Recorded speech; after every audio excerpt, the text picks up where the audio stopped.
ሰላም ሰላም ጓደኞቼ እንዴት ናችሁ? አላችሁ ሆይ? እኔ ያለው እግዚአብሔር ይመስገን። ስራ፣ ጤና፣ ቤተሰብ ሁሉ ሰላም። እኔ ጋር ሁሉም ሰላም ነው። እግዚአብሔር የተመሰገነ ይሁን። ዛሬ እስኪ አንዳንድ ነገር እንወያይል ስለኛ ማለት እኛ ስደት ላይ እያለን ወይም አገራችን ስንገባ የሚደርስብን ብዙ ፈተናዎች፣ ብዙ ችግሮች አሉና አንደኛውም መከዳት ነው። በትዳር አጋራችን፣ በቤተሰቦቻችን እንከዳለን። አላስፈላጊ ወጪዎች እናወጣለን። ከሰው እኩል ወይም ከሰው ሶሻል ሚዲያ ላይ የምናያቸውን ነገሮች እኛ ህይወት ላይ መኖር አለባቸው ብለን ስለምናስብ አላስፈላጊ የሆኑ ወጪዎች ላይ ትኩረት እናደርጋለን እና እኛ አላማችን እንረሳለን። እንደዚህ ማለት ሶሻል ሚዲያ ላይ የሚደረገው ነገር በሙሉ ፌክ ነው፣ ውሸት ነው። ወይም እነዚህ ቲክቶከሮች፣ አርቲስቶች የሆነ ፕሮግራም ሲያደርጉ በጣም የሚያምር ድግስ፣ የሚያምር ዲኮር፣ የሚያምር ሜካፕ፣ በጣም ብዙ ነገር ያደርጋሉ እና እሱ ነገር በገንዘባቸው አይደለም የሚያደርጉት፣ ግን እኛ ከነሱ ጋር እራሳችንን እናወዳድራለን። እኛ ያለንበትን ሁኔታ ማመን አንፈልግም። ያ ማለት የሆነ ሰው ሲከተል እንደ ከሊት መሆን እፈልጋለሁ፣ ከሊት እኮ እንደዚህ ደግሳለች፣ ከሊት እኮ እንደዚህ አድርጋለች ብለን ራሳችንን ከዛ ሰው ጋር ስንፎካከር እኛ ብዙ ጉዳት ይደርስብናል። የእኛ ደግሞ አቅም እንደሌለን መጀመሪያ ራሳችንን መውደድ አለብን። ያለብንን ህይወት፣ ያለንበትን ሁኔታ፣ ሁሉን ነገር ራሳችንን መውደድ አለብን።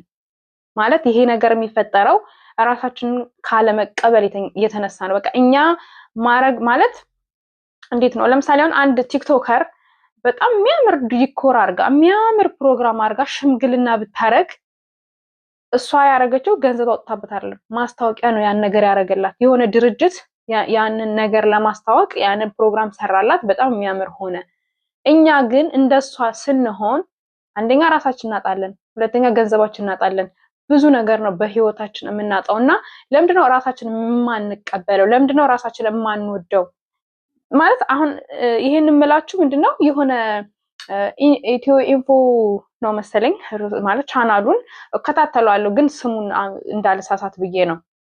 እና እሱ ላይ ከ2 ሚሊዮን ብር በላይ ያወጣውት የሰርግ ፕሮግራም ምንድነው ተበላሸ ወይም ደግሞ ሙሽራው ጠፋ። 2 ሚሊዮን ብር በላይ አውጥታበታለች። ያን ፕሮግራም ዲኮር ተከራይታለች፣ ብዙ ነገር አድርጋለች። በቃ ገብቷቸዋል። ከዛ ባልየው ጠፋ። ይቺ ሴትዮ ምን ሆነች? አንደኛ ትዳሩንም አላገባችሁ፣ ብሯም አልቆ። እንዴት አንድ ሰው አእምሮ ያለው ሰው፣ ጤነኛ ሰው እንዴት ለሰርግ 2 ሚሊዮን ብር ያወጣል? ለዛውም እኛ እንደውም አረብ ሀገር ሰርተን ማለት ነው። አሁን ልጅቷ አረብ ሀገር ነው የሰራችው። ከዚህ በፊትም ሌላ ቻናል ላይ ቃለ መጠይቅ አድርጋለች። ይሄ የመጀመሪያ ቃለ መጠይቅ አይደለም እና እዛም ላይ እንደዚህ ከበፊት ህይወቷ ላይ ምናምን ብዙ ነገር ገንዘብ አግኝታ እንዳባከነች ምናምን ብዙ ነገር አውርታለች እና ከዛኛው ህይወቷ እንኳን አልተማረችም። ማለት የሆነ ነገር እኮ በህይወታችን ሲመጣ ፈጣሪ ሊያስተምረን ነው አይደል እንዴ? ያለ ምክንያት እግዚአብሔር አይፈትነንም። ያለ ምክንያት የሆነ ችግር የሆነ ነገር በህይወታችን አይመጣም። ግን ያንን ነገር ተምረንበት እንድናልፍ ነው አይደል እንዴ? እና እሱ አሁን ቤተሰብ የምታስተዳድር ከሆነ ከስደት ተመለሳ ከሆነ እንዴት 2 ሚሊዮን ብር የሚያክል፣ እኔ እየወቀስኳት አይደለም ወይም ደግሞ እሰይ ይበልሽ እያልኩ አይደለም። ይሄ ለሌሎቻችን ትምህርት ነው፣ ለእኛ ትምህርት ነው። ኦኬ እንደሰት፣ ሰው ያየውን እኒ፣ ግን በመጠኑ። ለምሳሌ ለምንድነው ለሰርግ 2 ሚሊዮን ብር የማወጣው? ለምንድን ነው? ዲኮር አሁን የሆነ አርቲፊሻል አበባ መጥቶ እዚህ ጋር ዲዛይን ስለሆነልኝ ለእኔ ምንድነው የሚያስደስተኝ? እንዴት ሰው ለሰርግ ማለት ኦኬ ሀብታም ብሆን እሺ፣ የራሴ ነገር ቤት ቢኖረኝ ወይ መኪና ቢኖረኝ። ሰዎች እኮ ራሱ ሀብታሞች እኮ ሲያደርጉት ትርፍ ነገር ስላላቸው ነው አይደል እንዴ? 2 ሚሊዮን ብር ለነሱ 2 ብር አድርገው ስለሚያዩት ነው አይደል እንዴ? ያን ሁሉ ዲኮር የሚያደርጉት። ግን ደግሞ ብር አውጥተው አይደለም ያን ሁሉ ነገር የሚያደርጉት። እነሱ ስፖንሰር ሆነው ነው፣ በቃ ማስታወቂያ ነው የሚሰሩት። አንዲት አርቲስት፣ አንዲት የቲክቶከር ተጽዕኖ ፈጣሪ ሙሉ ወጪዋን ሸፍና ሽማግሌ ታላከላት ወይ ያገባች ሴት የለችም። ወንድም ሆነ ሴት ሙሉ ወጫቸው ስፖንሰር ነው። ሙሉ ወጫቸውን የሆነ ድርጅት ነው፣ የሆነ የዲኮር ድርጅት ማስታወቂያ እንዲሰራለት ነው የሚሸፍነው። እና እኛ ለምንድነው ከነሱ ጋር የምንፎካከረው? ለምንድነው ራሳችንን የማንመስለው? ለምንድነው ቤታችን ህይወታችንን የማንመስለው? እንዴት 7 ዓመት 10 ምናምን ዓመት ሰው ቤት ሰርተን እንዴት ነው በቃ አንድ ቀን ሆያ ሆዬ ተብሎ ለሚጠፋ ነገር ብራችን የሚባክነው? እናም እዚህ ጋር እያወራው ነበረ የሆነ እንትን ለካ ድምጽ ተቋርጧል ድምጽ እየቀዳውኝ እና ልላችሁ የፈለኩት ባጭሩ ውዶችዬ ራሳችንን እንውደድ፣ ራሳችንን እንሁን፣ ሰው አንከተል፣ ባለን ነገር እንደሰት። እከሌ ይሄን ነገር ስላረገችን የማረግ አለብኝ ብለን ማሰብ የለብንም። እዚህ ጋር እድሜያችን አልቆ ነው አይደል እንዴ ይሄን ነገር ያደረግነውና እድሜያችን አልቆ እስካረግነው እስካገኘው ድረስ ገንዘቡ በማይረባ ነገር ባልባሌ ነገር ምንም በህይወታችን ላይ ጥቅም ለማይሰጠን ነገር ራሳችንን ብራችንን ገንዘባችንን ማባከን የለብንም። እርግጠኛ ማለት አሁን ሰርግ ስንደግስ ወይም የሆነ ሰው ስናገባ ያ ሰው ነገ አብሮን ላይኖር ይችላል። ከዚህ ሰውዬ ጋር ላንስማማ እንችላለን፣ ነገ ልንፋታ እንችላለን። በእርግጥ አንድ ሰው ሲያገባ እፋታለሁ ብሎ አይደለም የሚያገባው። ነገር ግን ቢሆንም በቃ የሆነ ነገር ይከሰታል በህይወቴ ብለን ማሰብ አለብን።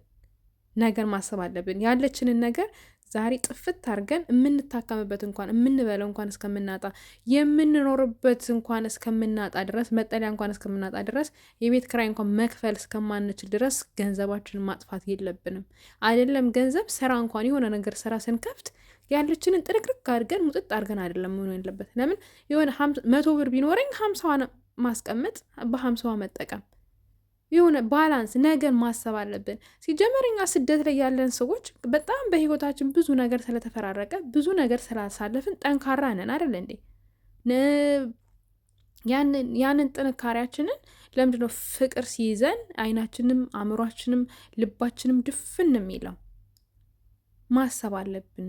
እኛ አንድ ሴት ስደት የመጣች ሴት እንደ ስደተኛ እንደ አረብ ሀገር ያለ ሴት ጠንካራ የለችም። በህይወቷ ብዙ ነገር አልፏል፣ ብዙ ነገር ተፈራርቋል። ያን ነገሯ ግን እንደዛ ሆነ ያገኘችውን ገንዘብ ግን በአንዲት ቀን አዳር እልም ድርግም ለማድረግ ማሰብ የለባትም። እና እኔ ይችን ልጅ ለመውቀስ አይደለም ወይም እሰይ ይበልሽ ምናምን ደግ አረግሽ ለማለት አይደለም ይሄን የተናገርኩት። ነገር ግን ከብዙ ሰው መማር ትችላለች ይች ልጅ። ሶሻል ሚዲያ ላይ ያለች ሰው ናት፣ አዲስ አይደለም ማለት እስከ ዛሬ ድረስ ብዙ ታሪክ ሰምተናል፣ ብዙ ጉዳይ ሰምተናል። እና ከእነሱ ህይወት ካልተማረን ከማን ልንማር ነው? ግዴታ እኛ ህይወት ላይ ተፈጥሮ መማር የለብንም። የሆነች እህቴ ከተጎዳች ኦኬ እሷ ልጅ እኮ እንደዚህ ተጎድታለች እና እኔም ጥንቃቄ ላርግ ብለን እዛ ነገር ላይ ማንኛውም የምናደርገው ነገር ላይ ጥንቃቄ መውሰድ አለብን ብዬ አስባለሁኝ። እናም የኔ ሀሳብን ይሄ ነው። እስኪ የእናንተ ደግሞ ያላችሁን ሀሳብ አስተያየታችሁን ኮሜንት ላይ ያስቀምጡልኝ። እስካሁን ስለተከታተላችሁኝ በጣም አመሰግናለሁ። ሰብስክራይብ፣ ላይክ፣ ኮሜንት፣ ሼር እያደረጋችሁ አበረታቱኝ። እወዳችኋለሁ። ራሳችሁን ጠብቁ፣ ራሳችሁን ውደዱ፣ ራሳችሁን ሁኑ። ራስን እንደ መውደድ ራስን እንደመሆን ምንም የሚያስደስት ነገር የለም። መፎካከር የለብንም እላለሁኝ። ስለተከታተላችሁኝ አመሰግናለሁ።